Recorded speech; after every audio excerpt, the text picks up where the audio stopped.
Y en las últimas horas, Irán anunció que ha completado su triunvirato de transición con la elección de un destacado clérigo y político. Ya antes se había anunciado que lo iban a integrar el presidente Pezeshkian y el jefe del Poder Judicial. Pero ¿quién es este tercer miembro del Consejo Interino que va a liderar el país tras la muerte de Jamenei? ¿Podrá ser Alireza Arafi el sucesor del líder supremo? Lo vemos en esta nota. El alma exaltada del líder de la gran nación de Irán ha ascendido al reino más alto. Con pesar, la televisión iraní comunicaba al país la muerte del ayatolá Ali Jamenei en los ataques de Estados Unidos e Israel, quien gobernó por 37 años. Tras la confirmación de su deceso, la comunidad internacional se preguntaba quién sería el sucesor del líder supremo. Entonces apareció el nombre de Alireza Arafi.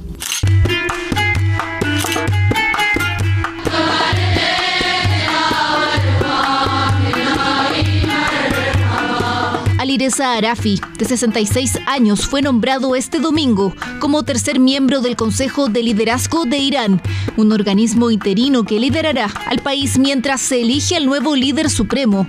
Los medios locales describen a Arafi como alguien que encarna el entrelazamiento entre la autoridad religiosa y la influencia política. Sus apariciones públicas se concentran en centros religiosos. Una persona con un perfil eminentemente religioso, pero con vínculo político, vinculada a los ámbitos de poder. Desde el punto de vista religioso también es un clérigo senior, es ayatolá y por lo tanto con autoridad para interpretar la ley islámica. Nació en 1959 en la ciudad de Meibot. Es hijo de un reconocido teólogo y colaborador de la Revolución Islámica. Se dedicó a los estudios del Corán desde muy joven y se mantuvo así en la esfera religiosa. El clérigo Arafi se integra al organismo ya compuesto por el presidente moderado Masoud Pezeshkian y el ultraconservador jefe del Poder Judicial Gholam Hossein Mohseni. Hoy, las tres figuras conforman un triunvirato de transición. En Irán, seguramente con el objeto de evitar un vacío de poder, se ha creado este triunvirato, donde se agrega ahora el nombre de Arafi. Creo que esto se hace en un marco de continuidad en la realidad iraní. Son pocas las imágenes en medios de comunicación del nuevo hombre fuerte de Irán. Uno de los hitos como clérigo fue la reunión que mantuvo con el Papa Francisco en 2022. Alireza Arafi es jurista del Consejo de los Guardianes. Actualmente ejerce como presidente del Centro de Gestión de los Seminarios Islámicos del país y es segundo vicepresidente de la Asamblea de Expertos para el Liderazgo.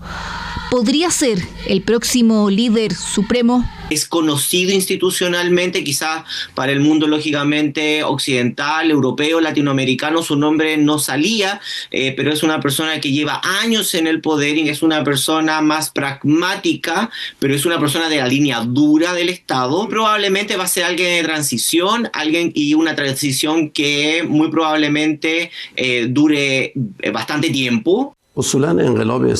Irán ha demostrado que está comprometido con los principios internacionales y al mismo tiempo comprometido con la paz. El proceso para elegir al clérigo que sucederá a Ali Jamenei ya ha comenzado en Irán, lo que confirma que la República Islámica, el acorralado sistema político que ha regido el país en los últimos 47 años, busca continuar. Por ahora, Alireza Arafi podría ser uno de los candidatos a la jefatura suprema del Estado. Los ataques cruzados en Oriente Medio han generado daños, pero también inseguridad para miles de personas y entre ellas hay chilenos, residentes y turistas que están muy atentos a esta situación, algunos aislados en refugios a la espera de poder volver a sus hogares y otros sin saber cuándo van a poder regresar a nuestro país. Estos son sus testimonios. Están sonando las alarmas de evacuación.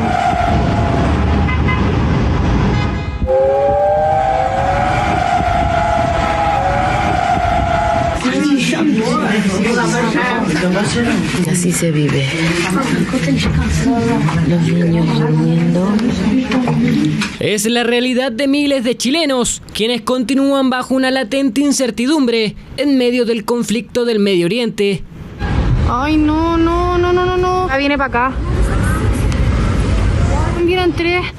Se cumplen las primeras 24 horas de los ataques. Decenas de territorios han sido blanco de las ofensivas y con ello miles de compatriotas que continúan atentos a las distintas situaciones. Estoy ubicado en la zona de Ramatgan, en Israel. Acá llegan mensajes de alarma, avisan unos 5 minutos antes que vienen misiles o cohetes y van a entrar en el espacio aéreo protegido. Bueno, la situación siguió igual toda la tarde. Nosotros escuchamos al menos 20 estruendos que nos decían que nos teníamos que alejar de las ventanas por un posible impacto de un misil. Alertas que no han dejado de sonar en esta jornada, con el foco en advertir a las personas los inminentes ataques y caídas de proyectiles. Las autoridades de los países involucrados en los ataques han sido enfáticos en señalar en la población que apenas suenen las alarmas deben acudir rápidamente a los refugios. Es ahí donde han pasado gran parte del tiempo estas últimas horas. Estoy en un refugio, es una sinagoga que fue habilitada como refugio y aquí esperamos hasta que sea seguro salir, que es más o menos 10 minutos más. Ando al refugio. Después de haber bajado 4 pisos. Incertidumbre y nerviosismo al no tener claro si los lugares cuentan con la seguridad correspondiente. Aquel escenario evidenció una chilena quien jamás pensó que su viaje tomaría este rumbo. Aproximadamente como a las 5 de la tarde ya empezaron a sonar más bombas, el sonido muy fuerte y ahí la gente ya se empezó a desesperar, empezó a correr. Y yo creo que los sonidos eran como cada 1 hora. Prácticamente toda la gente mira al cielo y vienen cayendo como 3 misiles pueden ser. Y ahí yo claramente entré más en pánico, me empecé a asustar. Chilenos que, a pesar de no encontrarse en el epicentro del conflicto, señalan que los ataques están desplegados por diversas zonas del territorio y que no se prevé que se detengan pronto. Es por eso que muchos de ellos no tienen fecha clara para retornar a nuestro país. Nosotros, si no me equivoco, teníamos vuelo mañana lunes a las 11 de la noche y el espacio aéreo está todo cerrado, o sea, cancelaron todos los vuelos. Así como ella, junto a su familia se encuentran a la espera de nuevas informaciones para volver. Otros compatriotas lograron salir justo a tiempo de la zona del conflicto para retornar a nuestro país. Estoy viajando ahora mismo a Chile porque estaba en Irán. Estoy seguro de que habré sido el último chileno que visitó ese país antes de los ataques y quizás el último turista, al menos de Latinoamérica. Por horas con una sensación de tranquilidad que no es duradera ante los sonidos de las alarmas sonoras que se expanden por los territorios del Medio Oriente y que obliga a acudir a los refugios o simplemente la parte inferior de los inmuebles cercanos. Bueno, esperamos que la situación o la tensión baje y podamos volver a nuestra rutina y nuestra vida cotidiana bien tranquilo. Las autoridades nacionales aseguran que han reforzado los contactos con los chilenos en el Medio Oriente. Aún así, si eres familiar, cercano o vives en parte del territorio, el llamado es acercarse a los consulados correspondientes o contactar a los números dispuestos por Cancillería. Esta es la segunda intervención armada y militar ordenada por Donald Trump durante este año sin la aprobación del Congreso. La primera fue en Venezuela y los cuestionamientos crecen contra el mandatario en medio de un año eleccionario. Durante muchos años han pedido ayuda a Estados Unidos, pero nunca la recibieron. Ningún presidente estuvo dispuesto a hacer lo que yo estoy dispuesto a hacer esta noche. Una de las máximas que planteó Donald Trump era que no iba a invadir a nadie y que se iba a dedicar y concentrar fuertemente en los temas locales.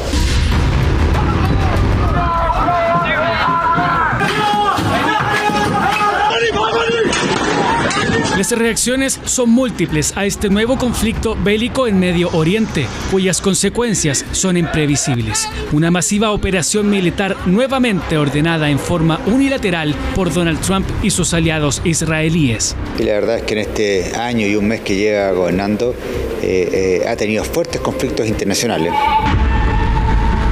y un largo historial de intervenciones militares estadounidenses fuera de sus fronteras, pero las de Trump son diferentes. No hay consulta a los aliados históricos de Estados Unidos y menos a su poder legislativo. Ocurrió en Venezuela para la captura de Nicolás Maduro y ahora en el ataque sobre Irán, que significó la muerte del líder de ese país, Ali Khamenei. Esto ha generado una serie de reacciones ante decisiones que no contemplan las relaciones exteriores y menos el impacto a nivel interno. Está conflictuado. Por un lado, no está acogiéndose a las exigencias propias de Estados Unidos de hacer consultas al Parlamento, al Senado, para cualquier conflicto internacional. No pasó con Venezuela y no está pasando ahora con Irán. ¿Cómo se proyecta la imagen de Trump, tanto interna como externamente, tras estos conflictos? Durante estos días se ha deslizado la observación de un comportamiento errático de su parte, revelado en un reciente sondeo estadístico de la agencia internacional Reuters, en la que más del 60% de los ciudadanos estadounidenses califican así al mandatario. Y los problemas que él lleva, económicos, políticos, de ámbito interno, tampoco están siendo acertados porque la ciudadanía está molesta y tiene hoy día el nivel de popularidad más bajo en la historia de un presidente norteamericano. ¿Hasta qué punto estas difundidas celebraciones en distintos países favorecen a Trump en medio de cuestionadas decisiones en el plano de su política exterior? ¿Cómo afectará su mandato y los resultados de las elecciones de noviembre? Estoy a favor sencillamente de impedir que Irán tenga un arma nuclear. Estableceremos el nivel más alto de sanciones económicas. No hay amenaza. ¿Cuánta gente sigue hablando de Venezuela ahora mismo, honestamente? Y si termina siendo algo como, bueno, hicimos estas cosas en Irán, fundamentalmente nada cambió. No creo que afecte mucho a las elecciones de noviembre. El profesor Steve Greene, de la Universidad Estatal de Carolina del Norte, estado próximo a vivir elecciones primarias parlamentarias este 3 de marzo, analizó en medios internacionales el escenario interno de popularidad de Trump tras sus decisiones en política exterior en medio de un año clave de comicios en el país norteamericano.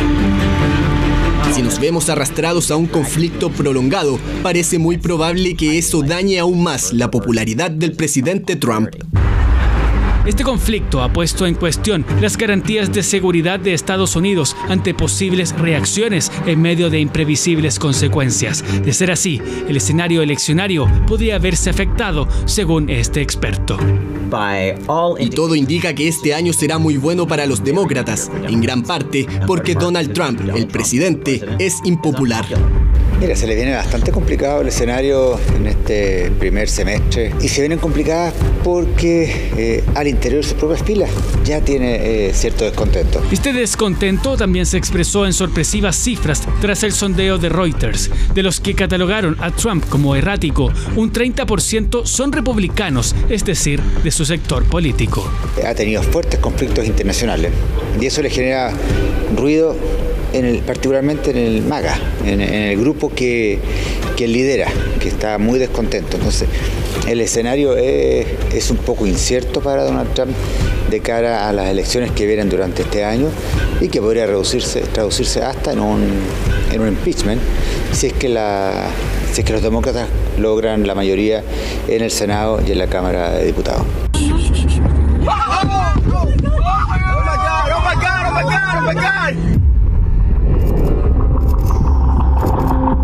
Tras esta segunda intervención armada en Irán, un mes después de las operaciones en Venezuela, que tampoco contaron con la aprobación del Congreso estadounidense, estas cifras escépticas en la aprobación de Trump y su gestión asoman como una nueva preocupante que podrían afectar su popularidad en medio de un año eleccionario clave para la democracia de Estados Unidos.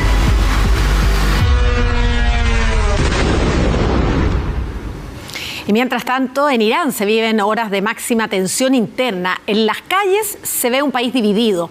Mientras parte de la población denuncia la agresión extranjera y cierra filas con el régimen, otro sector, sobre todo jóvenes y exiliados, celebran la ofensiva desde afuera y ven en esta crisis la oportunidad de un cambio en el poder. Allahu Akbar. Oh Dios mío, tras toda una vida de lucha incesante e incansable, Hosseini, con un espíritu noble y celestial, celestial, como la montaña inquebrantable de la tutela islámica, el padre compasivo de la bondad y la determinación, el líder e imán de los musulmanes, su eminencia el ayatolá Ali Hosseini Khamenei. Evidentemente emocionado, este presentador de la televisión estatal iraní daba la noticia de la muerte del líder supremo Ali Khamenei. Es el reflejo del sentir de una parte de la sociedad, y decimos una parte porque tras los ataques de Estados Unidos junto a Israel marcaron posiciones divididas dentro de la sociedad civil iraní.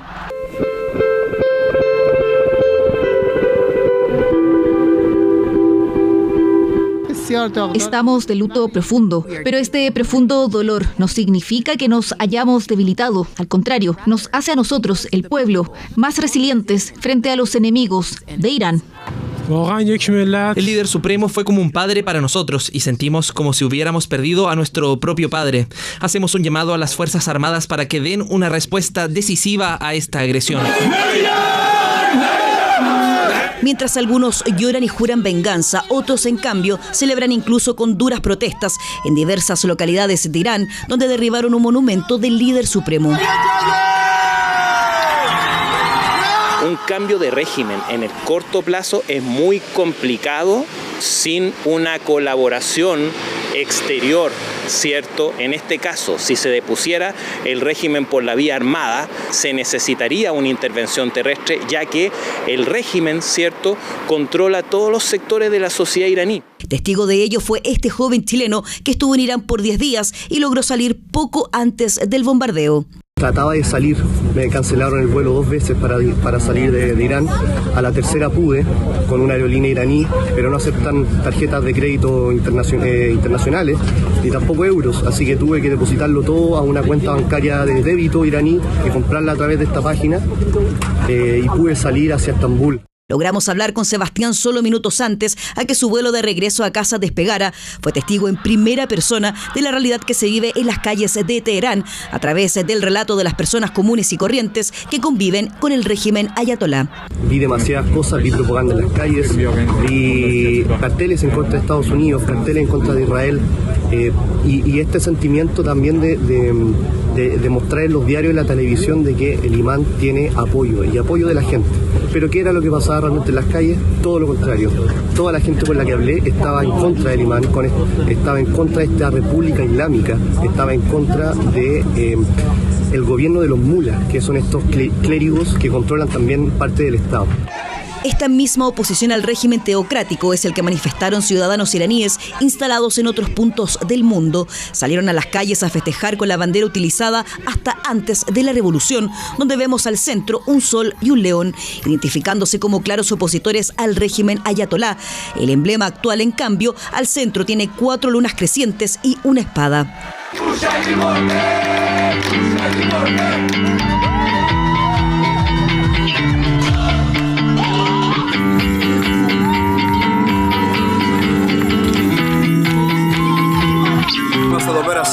Fue un gran alivio, lo disfrutamos. Anoche tuvimos una fiesta hasta las 3 de la madrugada. Bailamos, coreamos, cantamos y cantamos. Y fue realmente increíble. El presidente Trump nos ayudará, Israel nos ayudará a lograr un cambio de régimen. Hemos recorrido todo el camino, nos hemos manifestado, hemos pasado por muchas dificultades y sufrido durante el último mes, un mes, y muchos jóvenes han sido asesinados en Irán. Así que solo pedimos un cambio de régimen, nada más. Pero el bombardeo de este sábado ocurre en un momento clave para la política interna de Irán, aprovechando el proceso de inestabilidad tras una serie de sangrientas protestas que se arrastraron hasta hace solo unos días en diversas localidades, donde los ciudadanos han salido a las calles a reclamar por las complejas condiciones económicas. Irán tiene hoy día una crisis económica, producto también de sanciones, de alguna forma, que le ha impuesto Estados Unidos. Lo que fue, digamos, distinto a las otras protestas que se esparció, digamos, por todo Irán muy rápidamente. Pero en Irán no hay una oposición organizada. Hay sectores más moderados dentro del régimen, evidentemente, y hay algunos más fundamentalistas. Un pueblo dividido ante la intervención de Estados Unidos junto a Israel, y que hasta ahora las consecuencias son insospechadas. Mientras algunos lloran la muerte de su líder supremo, otros ven la posibilidad de conseguir la libertad tras años de un régimen restrictivo.